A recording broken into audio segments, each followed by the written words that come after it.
మా తాత ముత్తాతలు ఇచ్చిన భూమి కాడ నీ ఫోటోలు ఉంటాయా? నీవెవడే మాకు?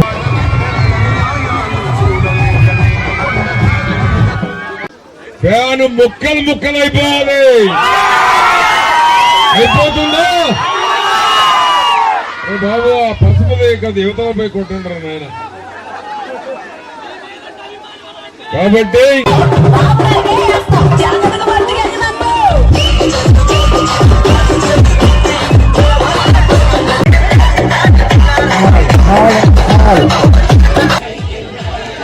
మా బాండ్ పేపర్ చూసి ఓటుకు పోయే రోజు చంద్రబాబు గారిని, పవన్ కళ్యాణ్ గారిని చూసి ఆ బాండ్ పేపర్ చూసి ఓటు వేయమంటే తుర్లపాళ్ళు ఫ్యాన్కి ఒక్క ఓటు కూడా పడదని నేను మీ అందరికీ తెలియజేస్తున్నాను.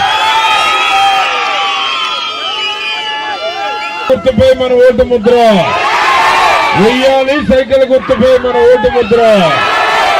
సైకో పోవాలి, సైకో పోవాలి. ఇప్పుడు lady businessman Mahesh Babu, అట్లా మహేష్ బాబు బిజినెస్ మ్యాన్ సినిమాలోనూ లేడీ బిజినెస్ మ్యాన్ రాత్రి చంద్రబాబు నాయుడు గారిని మొక్క అంది. ఆ తర్వాత లేదు, ఇక్కడికి వచ్చేసి మొక్కలేదు ఎక్కలేదు, నేను జగన్మోహన్ రెడ్డి గారు పెంచినటువంటి చెట్టు అని అంది.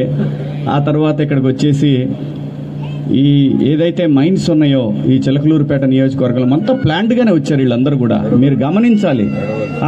ఎడవల్లి మైన్స్ కానీ ఇక్కడ పక్కన రాత్రి వెళ్ళాను మురికిపూడి, ఈ ఏరియాలో వాళ్ళందరూ చెప్తా ఉంటే నాకేం ఆశ్చర్యం అనిపించలా. అరే బాబా, నెత్తి నోరు కొట్టుకొని చెప్పి ఆ రోజు ఊరంతా తిరిగి వద్దురా అయ్యా నమ్మకండ్రా. అంత అమాయకుడు అండి జగన్మోహన్ రెడ్డి గారు. అన్నా మా నాయనని చంపారు, మా బాబాయిని చంపారు, మమ్మల్ని చంపుతున్నారన్న ఒక్కసారి అవకాశం. ఆయన చిన్నపిల్లాడండి, అంత దారుణంగా ఎవరన్నా చిన్నపిల్లలు మోసం చేశారంటే నమ్ముతారు. కానీ లక్షల కోట్లు సంపాదించినటువంటి మనిషి ఒక్క అవకాశం అంటే ఇలా ఇస్తూ పోతే మీ బిడ్డల భవిష్యత్తు ఏంటి చెప్పండి. నేను మా రాత్రి కూడా చెప్పా, మన పత్తిపాటి మన ఫ్యామిలీ, మన పత్తిపాటి మన ఫ్యామిలీ.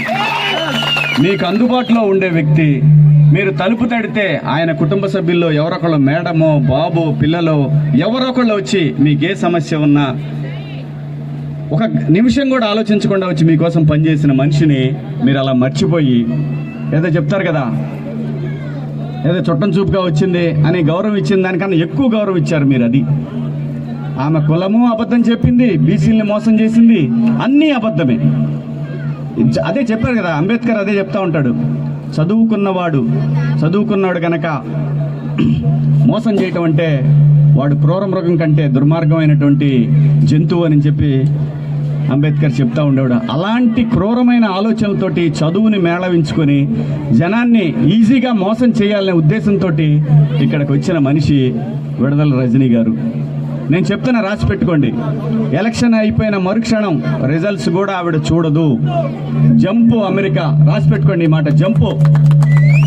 ఎందుకంటే ఈ పార్టీకే నాకు తెలిసి ఆవిడ మ్యాక్సిమం సర్దేసుకొని ఉంటుంది. ఆ ఫ్యామిలీ మ్యాక్సిమం సర్దేసుకొని అమెరికాకి లాస్ట్ టికెట్లు కూడా బుక్ చేసుకొని ఉండొచ్చు, అనుమానం ఏమి లేదు. వచ్చాడు ఆయన వస్తా చిలకలూరు సాతులూరులో ఎవరినో బుల్లెట్ దింపుతా అని చెప్తున్నాడు. గురు ఇది పల్నాడు గురు, గుంటూరు కాదు, గుర్తు పెట్టుకో. అంత సినిమా లేదమ్మా, అంత సినిమా లేదు. చిలకలూరుపేటలో నువ్వు అనుకున్నట్టు ఒకే ఒక్కసారి మోసపోయారు విడుదల రజనీ విషయంలో. మిమ్మల్ని అసలు నేను చెప్తున్నాను, ఎంత దారుణంగా ఓడిపోతారంటే మీరు ఈ రోజు రాసి పెట్టుకోండి. ఖర్చు పెట్టద్దు డబ్బులు, అనవసరంగా పాడు చేసుకోవద్దు డబ్బులు. నువ్వు డబ్బులు ఇచ్చినా కానీ పుల్లారావు గారికి వేస్తారు ఓటు. ఈసారి చిలకలూరుపేట ప్రజలు మోసపోతారని నేనైతే అనుకోవట్లేదు. మీరెవరని అనుకుంటున్నారా? ప్రతి వార్డ్ లో కూడా గుర్తుపెట్టుకోండి, నేను మాట్లాడేది జగన్మోహన్ రెడ్డి గారి గురించి మీకు తెలీదా? ఆయన చేసిన అన్యాయాల గురించి మీకు తెలీదా? ఎంత మోసం అండి. ఒక్క ఉద్యోగం ఉందా? మీ బిడ్డలు చదువుకుంటే ఈ రోజు ఉద్యోగాలు ఉన్నాయా? పోనీ ఆసుపత్రికి వెళ్తే సరైన వైద్య సదుపాయాలు ఉన్నాయా? పోనీ వ్యవసాయదారుడికి ఏమైనా గిట్టుబాటు ధరలు ఉన్నాయా? ఇది లేకపోగా మా ముఖ్యమంత్రి గారు జగన్ బ్రో, ఆయన కొత్తగా నేను ఒక ఐడియా వేసుకొని వచ్చాను అనుకుని, ఎవరికి తెలియదు అనుకుని ఏం చేశానంటే మన పొలాల దగ్గర ఆయన ఫోటోలతో ఉన్న రాళ్ళు వేయటం మొదలుపెట్టాడు. ఇది ప్రపంచంలోనే అన్నిటికన్నా దారుణమైన మోసం. గుర్తుపెట్టుకోండి, ఇంత దుర్మార్గమైనటువంటి వ్యక్తిని ఈ భూమి మీద నేను ఎప్పుడు చూడలా. మా తాత ముత్తాతలు ఇచ్చిన భూమి కాడ నీ ఫోటోలు ఏంటాయా? నువ్వెవడే మాకు మొగుడువే ఏంటి నువ్వు? రాష్ట్రం కోసం మీకు అందరికీ తెలుసు ఏం జరుగుతుందో, కానీ నేను కాకపోతే నా పక్కింటోడు నా ఫ్రెండ్ ఎవడొకటి చూసుకుంటాడులే అనుకుంటారు. ఏ ఒక్కరు ఏమార్చి మీరు ఎమరపాటుగా ఉన్నా ఈ రాష్ట్రం మీ చేతుల్లో ఉండదు. మీరు పరాయి రాష్ట్రాలు పోయి పనిచేసుకోవాల్సిందే. మీ తాత మొత్తం ఇచ్చిన ఆస్తి ఏమాత్రం మీ సొంతం కాదు. ఏ ప్రపంచ బ్యాంకు తాకట్టు పెట్టి ఈ పొలాల మీద తను ఎంజాయ్ చేస్తూ అకాయన ఉండేవాడు పూర్వం నీరో చక్రవర్తి అని పిడేలు వాయించుకుంటా అలా నాకు ఇంకా కావాలి, ఇంకా కావాలి, ఇంకా కావాలి, ఇంకా డబ్బు కావాలి, ఇంకా డబ్బు కావాలనే ఒక ఉన్మాదంతో ఆ మనిషి ఊగిపోతా ఉన్నాడు. దాన్ని ఆపకపోతే విధ్వంసమే. ఈ రాష్ట్రం మళ్ళీ గాడిలో పడాలంటే చంద్రబాబు నాయుడు గారి నాయకత్వం అవసరం. ఆయన బాటలో నడవండి. 75 ఏళ్ల వయసు ఉన్నటువంటి ఆ మనిషి 45 డిగ్రీల్లో తిరుగుతున్నాడంటే ఒక్కసారి ఆలోచించండి. లేని ఆస్తి, కోట్ల ఆస్తి ఉంది, బంగారం లాంటి కొడుకున్నాడు, బ్రహ్మాండంగా చూసుకునే కోడలుంది. ఆయనకి ఏం అవసరం? 3 సార్లు ముఖ్యమంత్రి. ఇంకెంతకన్నా ఒక మనిషికి ఏం కావాలి? అంత ఇచ్చిన రాష్ట్రానికి తిరిగి ఎంతో కొంత చేయాలనే ఉద్దేశంతో ఈ వయసులో కూడా మనిషి రోడ్డు మీద పడ్డాడంటే ఒక్కసారి మీ సెల్ ఫోన్ల ద్వారానే, మీరు సెల్ ఫోన్లోనే అదే సెల్ ఫోన్లో గ్రూపులు పెట్టుకోండి. 13వ తారీఖు మాత్రం మొత్తం 100% ఓటింగ్కి రండి. ఈ ఉన్మాదాన్ని అడ్డుకోండి. ఓటు వేయకపోతే మాత్రం మీ సమాధి మీరే కట్టుకున్నట్టు గుర్తుపెట్టుకోండి. మీరు ఓటు వేయకపోతే మీరు చచ్చిపోయినట్టే. అటువంటిప్పుడు బతికుండి కూడా వేస్ట్. ఓటు మాత్రం వేయండి. నేను పుల్లారావు గారికి కూడా చెప్పేది ఏంటంటే, ఎవరు కూడా ఓట్ల పండగ అంటే ఒక పండగ లాంటిది. ఇది ఎలక్షన్ అంటే ఒక పండగ లాంటి భారతదేశంలో అతిపెద్ద ప్రజాస్వామ్య దేశం. మీరు మందు తాగాలనుకుంటే 10వ తారీఖు వరకు తాగండి. ఆ తర్వాత మాత్రం మీరు దండం పెడతారా తాగబాకుండా. తాగితే వాడు అంటే మనం సరదాగా ఇచ్చే మందు కాదు.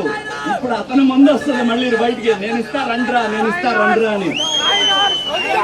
దయచేసి ఆ ఉచ్చులో పడద్దు తమ్ముళ్ళు. ఈసారి గనక మీరు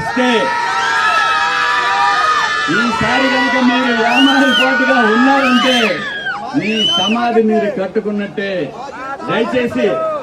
దయచేసి దీన్ని ఒక 9వ వింతగా ఆంధ్రప్రదేశ్